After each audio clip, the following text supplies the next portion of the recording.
afternoon and welcome to today's edition of The Buzz on Galaxy Television. It's Tuesday, the 10th of April 2018, and my name is Patience Bello Okafor. I welcome you to the show this afternoon. Alera is here as well. Good afternoon, Alera. Good afternoon, Patience. How are you doing? I'm doing good. Okay, a beautiful Tuesday afternoon to you out there. And as usual, the Buzz is right here at your face. And Patience, the weather was so cold. They get to say weather yesterday. I was tempted to start my leave yesterday because of that rain. Because I wanted to sleep a bit more today. But of course, we are here again doing the job. All right, you know, this is the show that brings you closer to social media. Whatever is trending on there on social media, we'll bring it to you live on television. And today we'll be doing exactly the same thing. And you can always interact with us using our social media handles.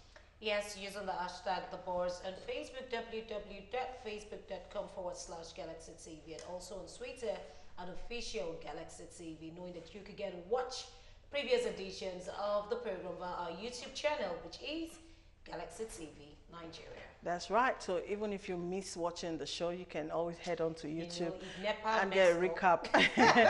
All right, 07087 407508. That's the number to send an SMS to. SMS only, no phone calls, please.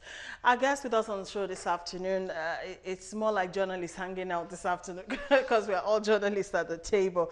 All right, sitting very close by to me, looking very handsome in blue.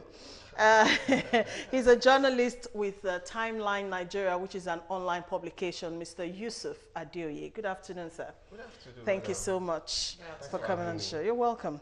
And also, we have one of our regulars here. We always have a way of hijacking him anytime he comes back into the country, you know, yes. It gives us the breeze. All right, he's with the Guardian newspaper, also a renowned journalist, Mr. Chuks Nwanne. Good afternoon, Chuks. Thank you for joining us on the show. All right, well, let's start from what everybody is buzzing about on social media, which is about the president's declaration, official declaration that is to run for second term. President Muhammadu Buhari yesterday officially announced his intention to seek re-election in 2019. This statement was released by the president's personal assistant on new media engagement, Bashir Ahmad.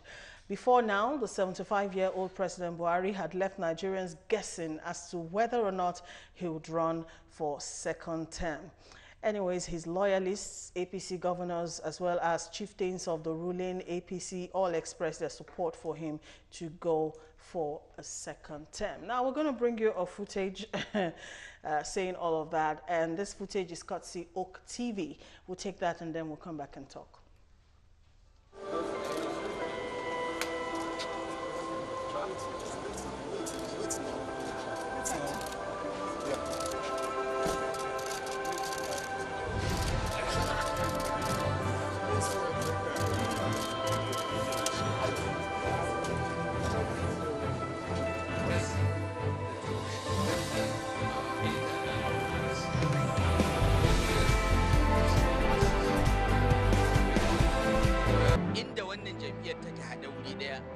kwato matallaka hakkinsa a wannan ko muna da gaddamin mu za mu zauna mu gyara gaddamin kuma mu ci gaba insha Allah ba za mu je wani zabe irin.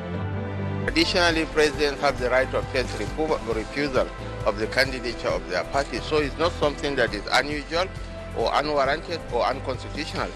He has done the right thing, he's going to contest, and we are solidly, fully behind. He is not under any obligation to consult governors or anybody.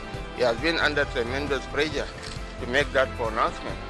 So we should heave a sigh of relief since he has finally announced his intention to contest. You can even see it from statements. You can see it from people's bold smiles.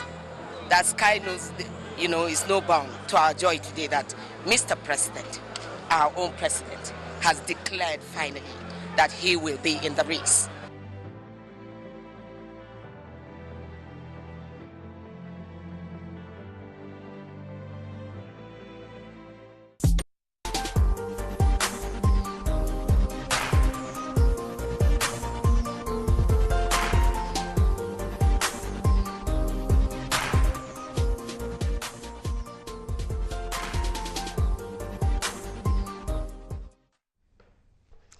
So, gentlemen, there we have it. You know, with or without this announcement, I guess a lot of us already knew what was coming. Exactly, you know, we all knew what was coming. But let's start from Mr. Adioye. How did this hit you when it broke yesterday?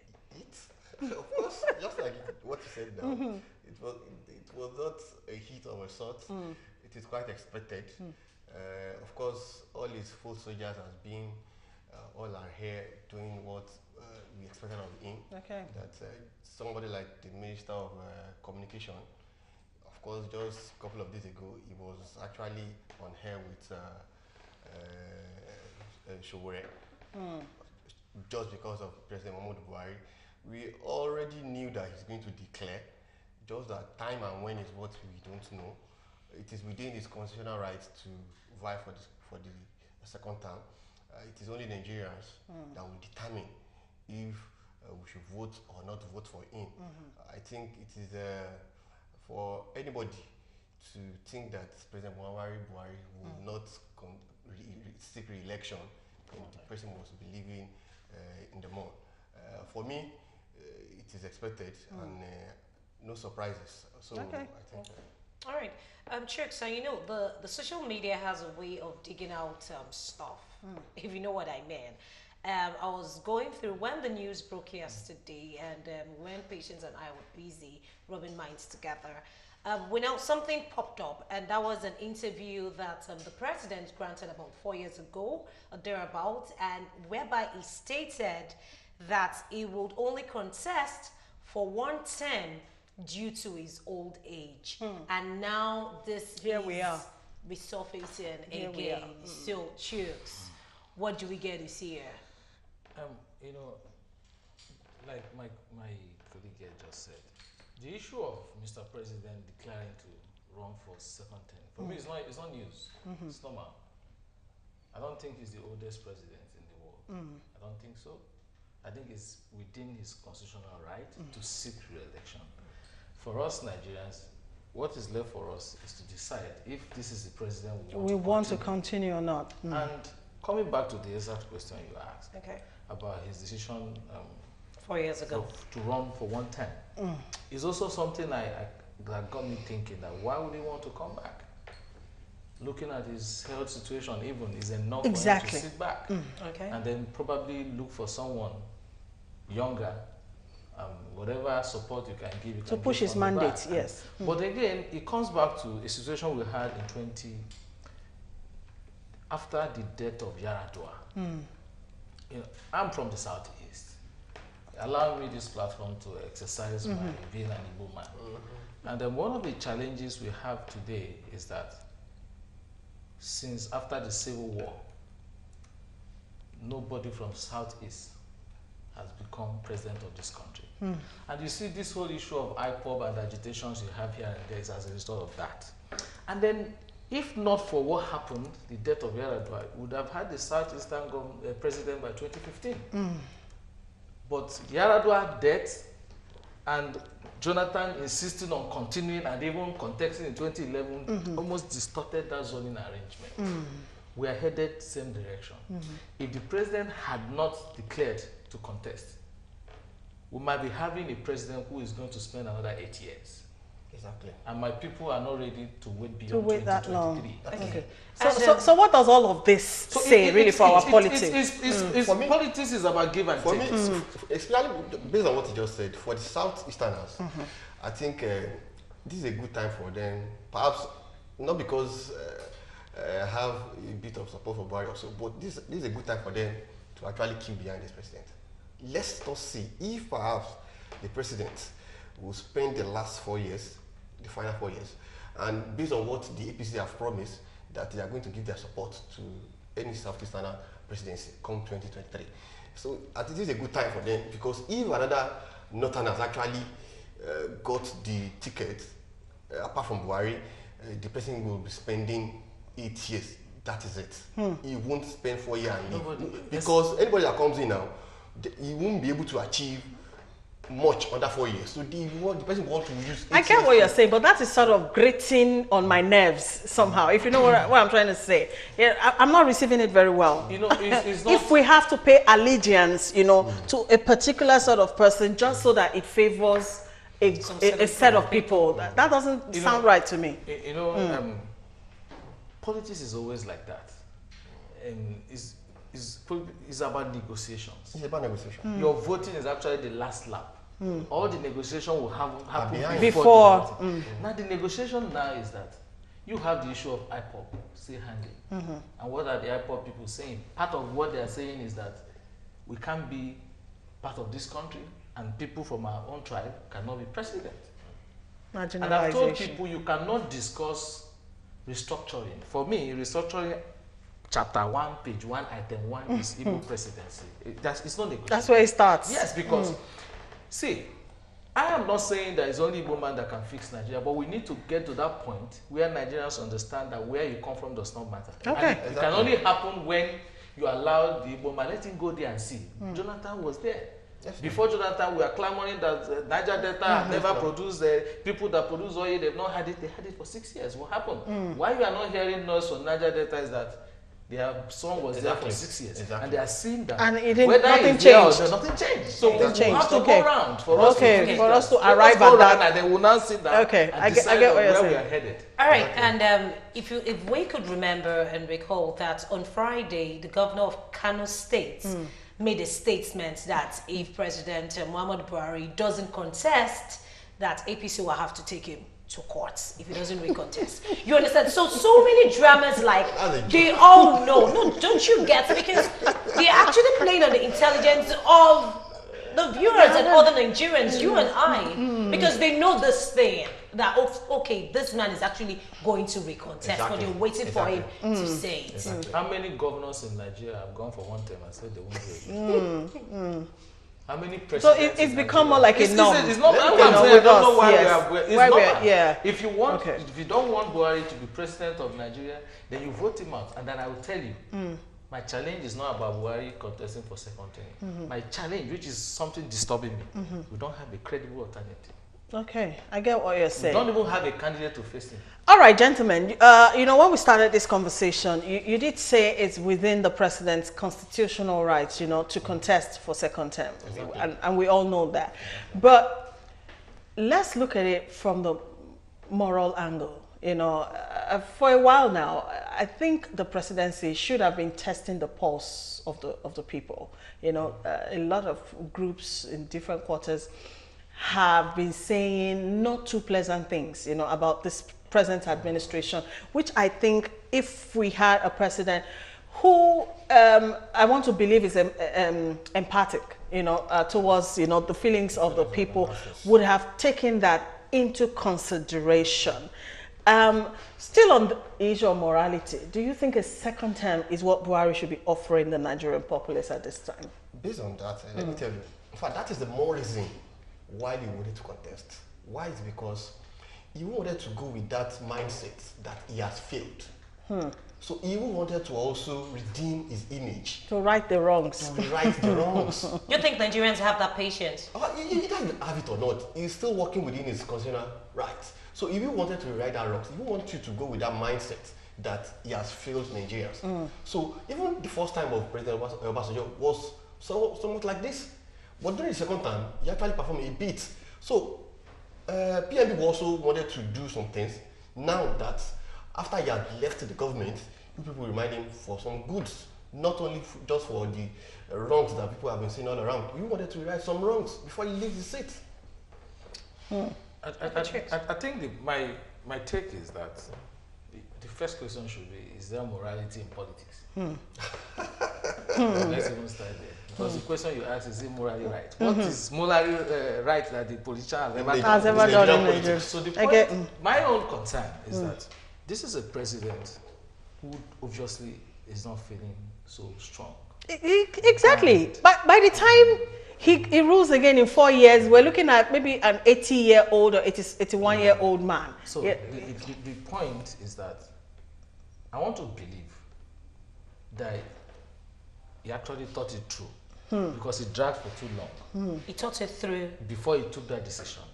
I want to believe. And the fact that he's also going for one trip in the UK, I know his doctors are in the UK. I'm sure, but that's actually his private decision to take. I won't force him to run or not to run.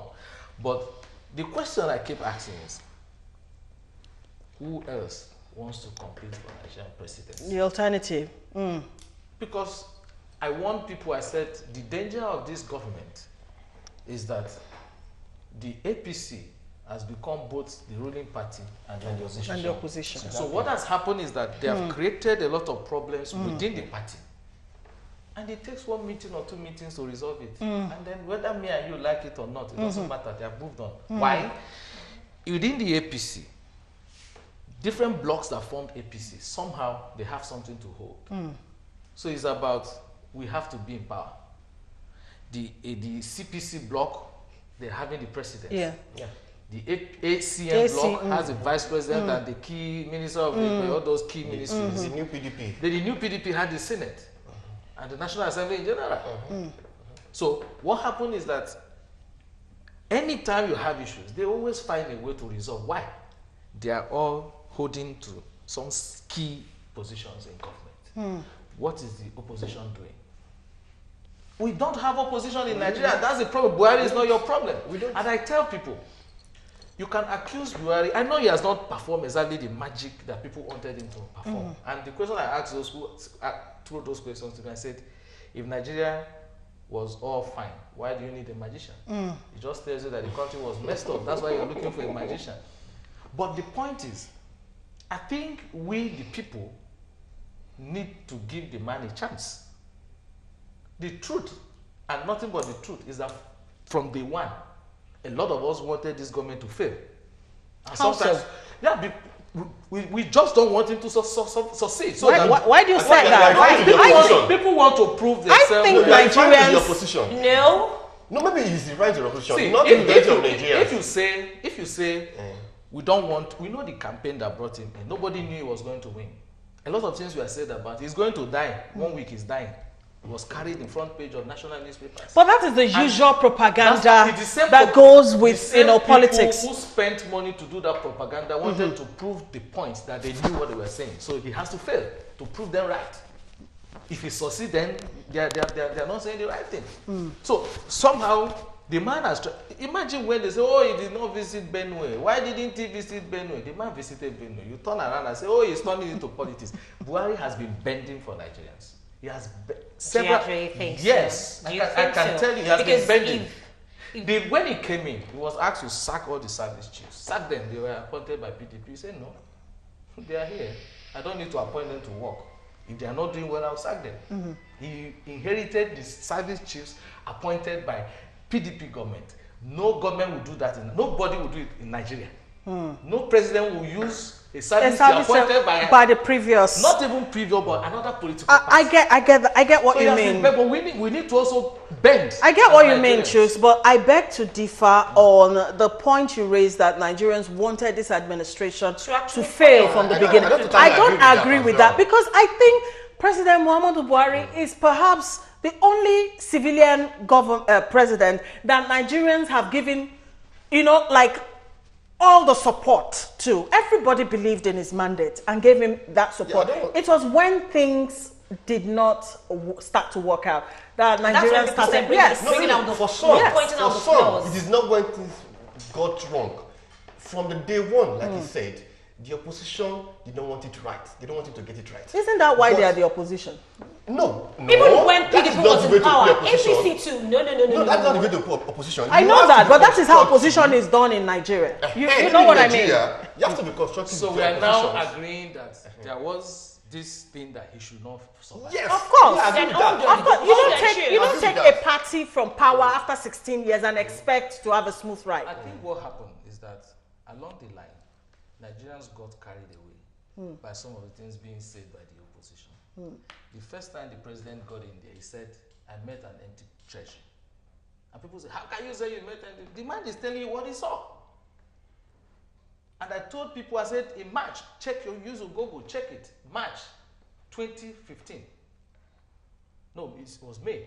the handover months, Yeah, the federal government borrowed billions of naira. I don't have problem with borrowing.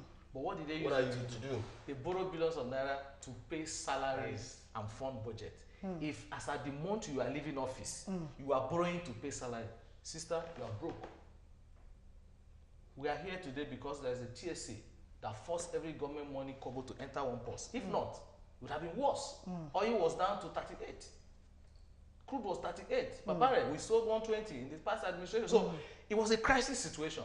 And the Nigerians were not patient enough to understand the issues. Not only were Nigerians not patient enough, in my opinion, I think, like you said also from the start, they didn't expect to win. And when they won, you know, they didn't know where to start because this administration didn't hit the ground running. We are all witnesses to that. They didn't hit the ground running, you know. They stalled on almost everything because they didn't expect to come into power really. So they didn't know how to because in the first place, the country was in crisis, which is why a lot of people wanted a change and brought you in. So that is not a tenable excuse to give to Nigerians, to say because there was already a problem. There was a problem. You were brought in to find solution, but they didn't hit the ground running. Definitely. And we still have that 3 years down the line. Definitely. 3 years down the line. Funny enough, Chooks, another thing that we need to have in mind is PDP, APC is still the same old people. I don't know the difference. Really, I don't know the difference. When you're like opposition party, I really don't get it because when there was a ruling party, everyone in this present administration was in that party, and later on they cross carpet down into this one. So it's just the same old thing. Let me tell you what APC did, which is what I don't think PDP is doing right. When the APC were in the opposition, what they did was to use Eli Mohammed, and I'm sure they had researchers. If they will come after you, they will have their facts and they will put it on the table. It's not about sentiment. You take it logically. And I think that's the same problem Lai Mohammed is having as a minister, because really, after doing that kind of job, you're not supposed to come. It's still more like... You need to stay away. You need to stay away. But you see, in this government of PDP, I think to do opposition, you need a lot of money. I don't think anybody is ready to put that money. Yes. Which was and leadership was actually, supporting... And you need money to do that. To be able to do that. Went as far as, setting up media organizations to tackle. And that's why they were able to upset a 16-year-old. That's what I said. I agree. I mean, yes. Okay, let's look at the feedback portals. This one says, what is Buhari looking for again to complete his evil ambition? By the grace of God, he will not win $1 billion to campaign, Abi. Let us see. All right, this one says, if it is the will of God for him to run for second term, but it is not, because Buhari wants to turn Nigeria to a Muslim country. I don't know. Don't say things you cannot justify. All right, Nanji from Jos says, what Chuk said is true. I personally support him. Particularly, particular people should not be ruling. Wisdom from Lagos says, let him not think about it. And this other one says he's not supposed to run for another election. As for me, I won't vote him in. I'm not happy about it. If you ask me, I'll say let somebody go for it. You know, that's your opinion. You're entitled to your opinion. And meanwhile, your vote is your power. Time, a lot of people actually wanted Fasholai. Yes. During while he was the governor, a lot of people were actually clamoring for him to go for the presidency. Okay, gentlemen, on the last note on this topic, what will this declaration by the president, what effect do you think it will have on the forthcoming presidential elections? I think his declaration has set the tone for the 2019. Okay. And I bet you nobody from APC will contest against the president. Not like they don't want to run. APC will be saved because the president decided to run. Okay. If he had backed down, I'll tell you, they will get involved in a crisis that will eventually tear the party apart. The party was already, there are cracks everywhere. But what has happened now is that, one, this is a sitting president. Two, it is the time for the North. So what happens? Let the North have their second share.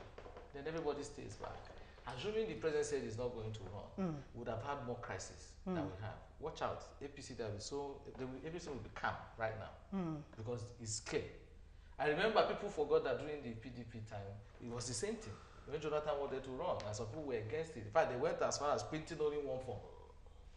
and some candidates came to pick form and they could not get form. The party said it was only one form. One form, yeah. So it's normal, it's the same people. But I think instead of the president, I'm saying that the APC as a political party need to sit down and put their house in order. Okay. I think it's the failure of the party. The party failed Nigerians. Okay. Because I don't see how a party that controls the legislature and the executive, you cannot, the budget is still there.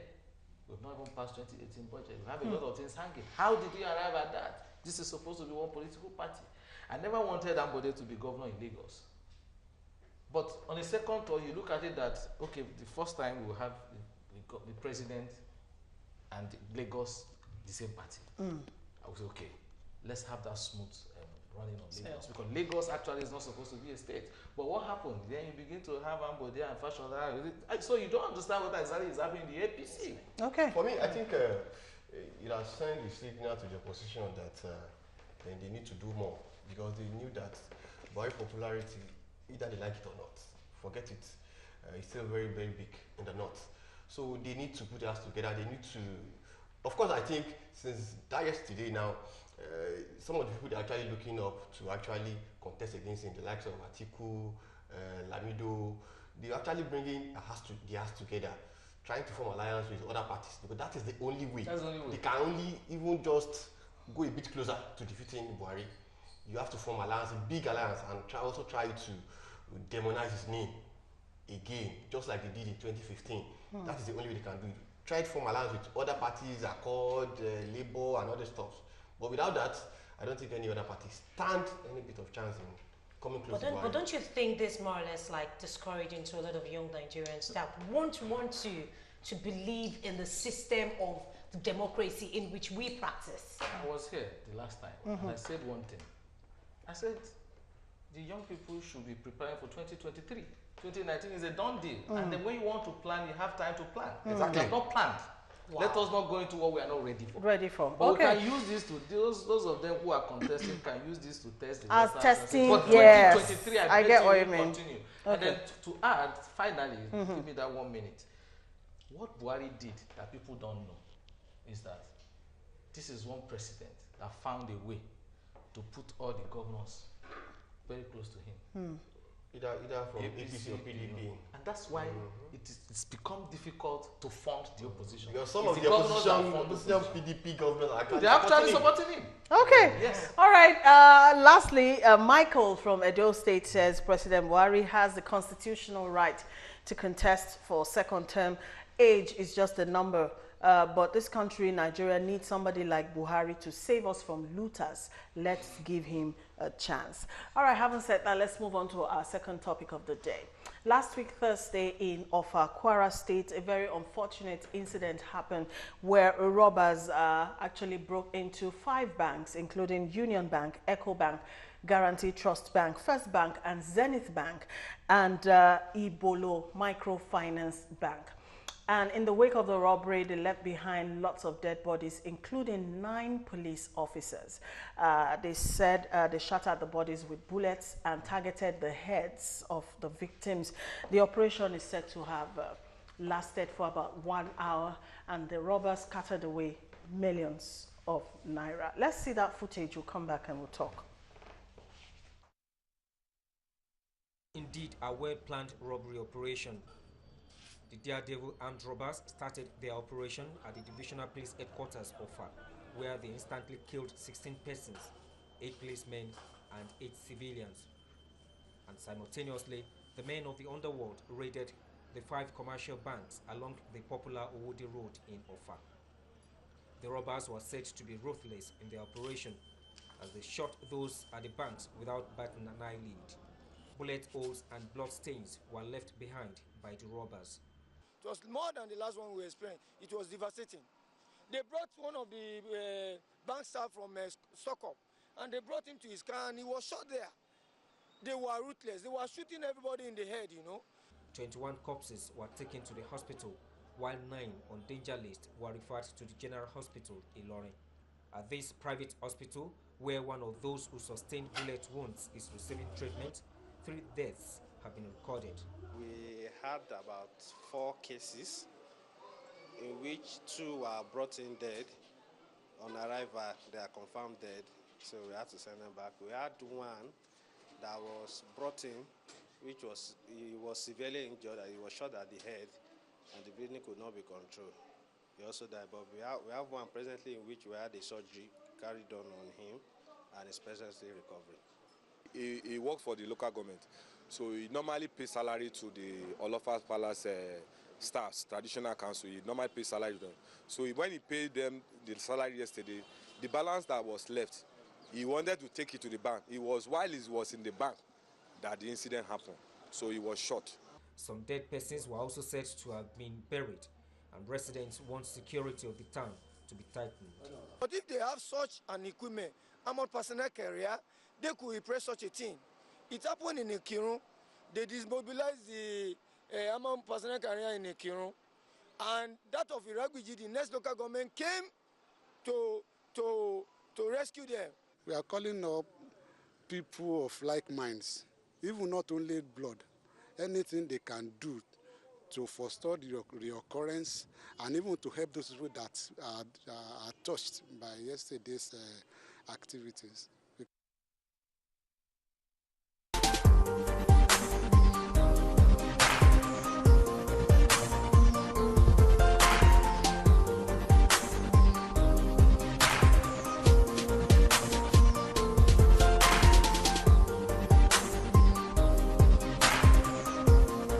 Very unfortunate circumstance there.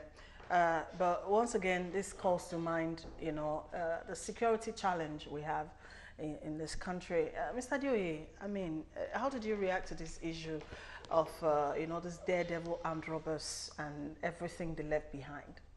It's quite unfortunate that our security apparatus in this country are still very, very, very, very lacking. A couple of years ago, 2013, similar thing actually occurred. So that tells you that after a couple of years, also the security apparatus there actually went to rest. They actually believe such will not happen again. It tells you that our security apparatus are so poor, because I don't think for such a community there won't be for armed robbers to rob 5 banks. There won't be APC. I think armored personnel carrier like 2 or 3 that are actually manning those areas. If there are something like that, of course they will have, even though they might have succeeded, but I'm sure they won't just go scot-free. Some of them will have been brought down by those police officers. But it's so poor that I think that tells you also that there is no much collaboration between the banks and the government. If there were, they would have provided some of these armored personnel carriers to also combat some of those things if they happen. So I heard just yesterday, the MD of one of the banks actually said that he's going to collaborate. Yes. So it is now that they are just to start collaborating with the government. That tells you that they've not been doing that before. For them to come out and say that now, they should have been doing that for long. So that if they've been doing that, of course, something will not have occurred. Even in our court, it will have been minimal. No, it chokes. This is one of the things that you hear in this country and you feel so bad. Just explain it to me. In a state where you have a sitting governor who collects security votes every now and then from federal government, and robbers will start operation for say about an hour. You don't get any signal. Nobody came to, I think part of what I tell my friends is that sometimes we spend more time looking at Abuja, and we don't have time to question what is happening around our us. state. I give credit to Lagos State and probably Anambra State. These 2 governors, Obiano and Ambode, what they have done with security. It is not perfect, but I doubt if you can. It's not possible to have this kind of situation in Lagos or in Anambra for 1 hour and you are robbing. Lagos? No, Lagos helicopters will go up. In Anambra, helicopters will go up. That's what they've done. You send them signals and they are there. But I think, okay, last week or last 2 weeks, we talked about ghost police workers. and you have over 30,000 names in the police payroll who are not existing. So it means in the payroll, these people would have been posted to particular, maybe this particular state, and they are not there. Just that the names we are fixed there and people are collecting the salary. And that's where we are, that's the problem I have. If you take away 30,000 policemen from Nigerian police force, how many do you have left? 30,000 that are supposed to be guarding particular places. Because if you go to the posting, you see their names that they have been posted to this place, they have been posted to that, but they don't exist. Not forgetting to mention, we already shortchanged, as it were. No, yeah. But I told you, and then you now have ghost workers on top of that. Again, I don't know, but that's why when this issue of state police, I find it difficult to take a stand. Why? Because I understand the peculiarity of our environment. Once you start state police, the governors will not use them how they should. They should. Because we need that element of control. We can use it against the opposition. But you know, my fear now is even the police themselves, it looks like even the police in that state needs to be policed. I don't know if that's the right way to put it. Because, you know what I mean? Like, I'm not trying to be funny, because for lack of a better word, it was a well thought out operation. You know, if you read through what happened, yes, because the first thing they did was to disarm the police. They went to the station first and killed everybody at the station before they went to rob the banks, you know, and all of that. So that's what I mean. Even the police themselves, because they were in their station, they were relaxed. They didn't expect that coming. It's not only in Kwara State, because I could remember when an incident like that happened somewhere around the corridor. The police station is directly opposite First Bank and Zenith Bank, where they could see the police station. And they still went there, and there was nothing, and those guys went clear without doing anything. So it's a total reform on our police system. You're just your own best security man. I think we should start just like what she said now. Our police need reforms, and what also Chuks also said, we tend to believe that they tells you this is how many people we have in the payroll of police. They will tell you it is 5,000, but in other words, maybe you have 3,005. It's only the 1,005 are just ghost workers. So there's need to also check in some of these things. Another thing I wanted to point out is the fact that our reactions to deaths in this country is also bad. I think perhaps maybe because we are used to, because of what Boko Haram have been. We have no value. We don't place premium on lives. That's just stopping the state government on declaring a day mourning for those people. Because we're talking about a lot of people affected. The police actually said they counted only 17. But the vigilantes there said they counted 50. We have different numbers. We don't know which one is the figure. Police and all civilians. Just in France, they lost a soul. Macron went to the burial. They lost a soul. Macron went to the burial of the person. I think the question is, this is the second time we are having this incident in the same state. In the same state. The last one was 2013. What have they done? You know, sometimes you see Lagos State Governor get serious about security. And one thing I give it, from the time of the Ashiwaju to Fashola to Ambode, security is key. Yes. They did the police trust fund thing, and they got the corporate people that. Yes. Why? Because these are governors and those who are in control of this. They think, oh, nothing will happen. And it's happening. It's 24 hours. 24 hours. Yeah. You must not relax. I don't know. I can't remember the last time a bank was even robbed in Lagos, you know. Before it used to be like almost a daily occurrence. What do you do? Now it has happened. It has happened. So what are they doing about it? Yes. No, they said they've arrested some. No, forget the arrest. I'm talking about how do we check what is on ground to make sure this consumption. They arrest them for public consumption, not the people that actually carried out the devil. If you like, arrest these people, but have you put down measures? It's not in Lagos. When you move around Lagos, every strategic point there's APC. Every strategic there's APC, and they have their communication. You have your in those states. Do they even know the police number? The emergency numbers. How many of the states are publicizing those things? It's only, you find that maybe in Abuja, Lagos, and maybe Anambra, that where the governors are serious about security. And we can't continue living like this. Everything, we spend time playing unnecessary politics. Well, we can't govern. These people spend time to win power, but to govern is a problem. And they collect huge amount of money. And people are dying. People are dying, you know. Innocent people that went to the banks for transactions, and this is what we get. It's a very unfortunate, very sad, heartbreaking situation in Offa. Our heart goes out to, the families that lost somebody. In fact, I can't even look at the pictures of the police people that were killed. I mean, that's a major blow on Nigeria, as it were, not just Kwara State. Exactly. Nigeria, as it were. 9 of our police, our law enforcement agents were brought down, in one fell swoop. That's a big blow to Nigeria. And like you rightly said, I think the government should do something more proactive in terms of security for the populace. Yes, it's more or less like an eye-opener to other state governors to just get to do something. Right?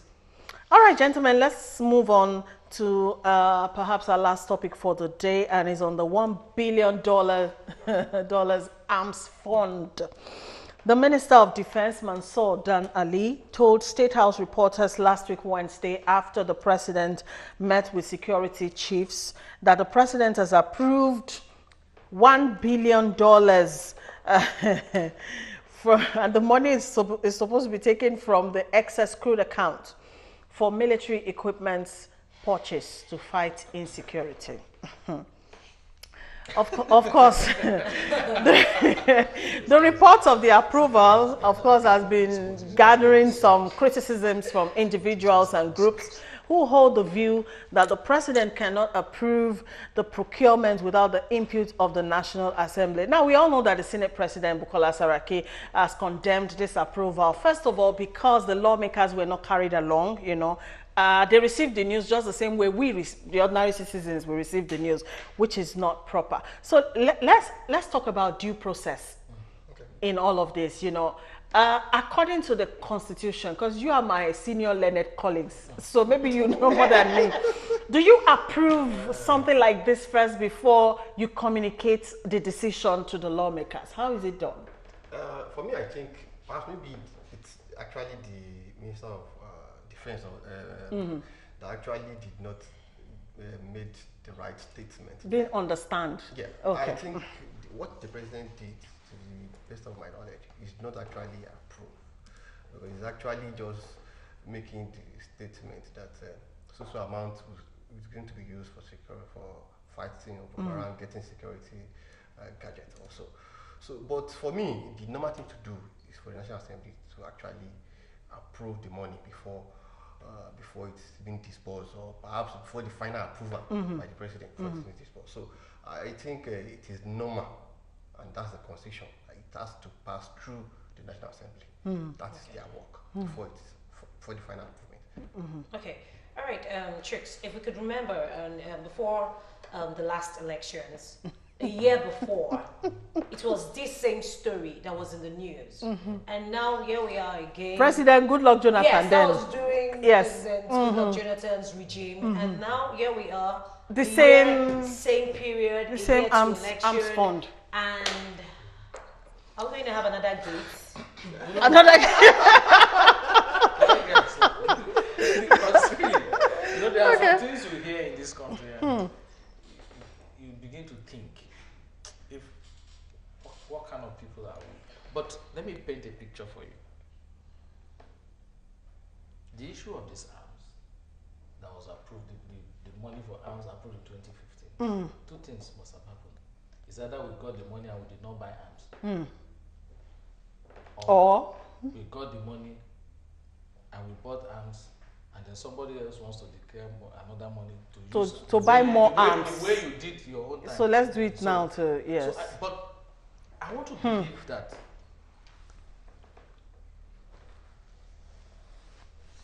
it's a two-way thing. I think a lot of things are giving way, and then we are having a very complex situation.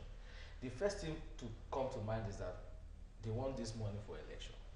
That's the first thing. Any common Nigerian would think that's the first thing. Because of the timing. Because of the timing. Timing. And Yeah. the fact that it had happened before. Before, yes. It was also close to election. But I would say if we apply common sense again, if we are probing 2.1 billion Dasuki gate, which was supposed to be used for this, yes, and has been shared, and that's what a lot of people are. Then it means we did not buy. If Dasuki is say in, Orisametu is in, people are returning money, and this same money was approved for that, and it was shared for election, it means we did not buy. So it's here, neither here nor there. You have to put two of them together to find out exactly what is playing out. I think we need to get serious as a people, honestly. If you wanted to buy arms, why now? You told us that you decimated Boko Haram. Do you need this amount of money to fight a decimated force? Exactly. So why now? Why didn't we do it since? But of course, you know, the essay to the president on media and publicity, Femi Adesina, did say Boko Haram isn't the only security challenge that we have in Nigeria, and I agree to that. But then, can we look at how much this particular administration has disbursed so far on security, and how I know that security, is it curbing crime and all that is not cheap. I know. You know, I know it's not cheap, but let's look at how much they've disbursed so far in in providing security and the success rate. You know, what have we achieved in terms of? We just talked about Offa and the armed robbers, you know, had a field day for 1 hour, nothing. So what security really are we talking about? And in addition to what Patience actually said, because I know that there was a certain contractor that was given the CCTV store, and that one is story for the gods. Okay.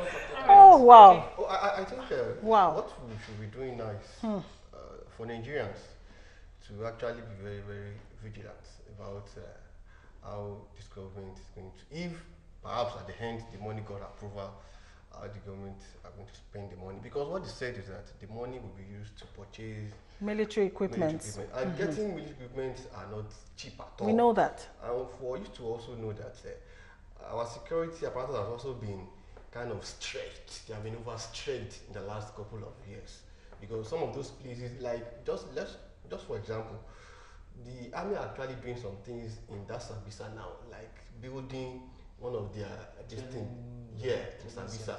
I think before now, something like that has not been done. I don't think such thing is even in the original project, but because of the need. At this point in time, that's why there are some of those. It's because of the timing, just like what we agreed on. Because of the timing and because of what has happened in the past. That's, of course, there is no money. Because of our history as a people, no money. Every action is suspicious. It's too big to spend on security, especially when we actually agreed that our security stuff have been overstretched in this country in the last couple of years. Remember what Boko Haram have been doing, the Fulani X-Men, and other security problems within the country. So I think the money, to me, is not much, but because of what has happened in the past. Exactly. So that's just why the uproar has been all over about the money. So we need to also monitor how this money are going to disburse in terms of buying something. So we don't have a gate, like Alero said, you know, much later. And then it's also all of the lack of protocol, you understand, you know, enmeshed in all of this. That's why a lot of people are really quickly. Because, you know, I don't know, each time, if you meet any military officer now and ask him, what is the problem in the army? You raise two things: welfare, and again, we don't have equipment. That's the truth. They've always said that. Welfare. My problem is that we've been budgeting for this. And we are still where we are. This cup, my sister, you can't keep buying it every day. That's why we budget in Nigeria, and every day we buy furniture every year for the governors and the president. You renovate the hospital every year, big money. So I think it is not about taking this money. It's about making sure that we spend this money for the purpose. It was, yeah. And I think that's why I'm going to call on the National Assembly to be on this people, because if you approve that kind of money, they should come and give us account. We should even know what is it that you are buying. So we don't keep buying what we have. What we already have bought. The funniest thing about the National Assembly is the fact that most of those approvals, they also tend to also try to scrutinize. They also wanted their own court. Yes, that is why they also raise eyebrows sometimes. So that is this country for you. They also wanted their own court. This is so sad. All right, let's quickly go to feedbacks before we close the show for the day. Honorable Abel says, interesting topics of the day. Let me sow my seeds now. President Buhari should just go and rest. Unemployment is our biggest wahala. And $1 billion for elections. All lies. Period. All right, this other one coming from Iju Ishaga, John Ekanem. The Offa Bank robbery is a clarion call for state police. It's very obvious that less than 500,000 police officers cannot provide security for 180 million people. There's a total security breakdown in Nigeria and criminals are taking advantage without any sentiment. Something should be done urgently, and I think we agree with you. All right, gentlemen, our time is fast running, so we'll take quick last words from you on everything we've talked about today before we go. Generally, we should just try, Nigerians in general, we should try to also be on the lookout. Let's put the government on their toes. Don't just let us be complacent about some things. We need to talk where we need to talk. We need to just keep short where we need to keep short, because there are times we see some people on social media, they tend to spread fake news, and fake news spreads widely on the social media. So we need to be very, very mindful of what stories we spread will actually spread on social media, and also put the government on their toes in terms of what they need to do. Be involved. All right, Chooks. Okay, final word for me is that we the young people, we need to get involved in politics. To get involved, because the problem is that a lot of us think getting involved in politics is about it's about getting involved in political parties and getting involved all this, because by 2023, like I tell you, yes, you've said it, we might have a Chooks, one day for president, perhaps. Thank you so much, gentlemen, for coming on the show. Our guest on the program has been Chooks Nwanne with the Guardian newspapers and Yusuf Adeoye, Timeline Nigeria, and online publication. Thank you so much. Thank you so much, sir. Thank you, Alero. Thank you. I always like your interjections. Yeah. All right. We'll see you tomorrow at noon for another episode of The Buzz. Enjoy your day. This one.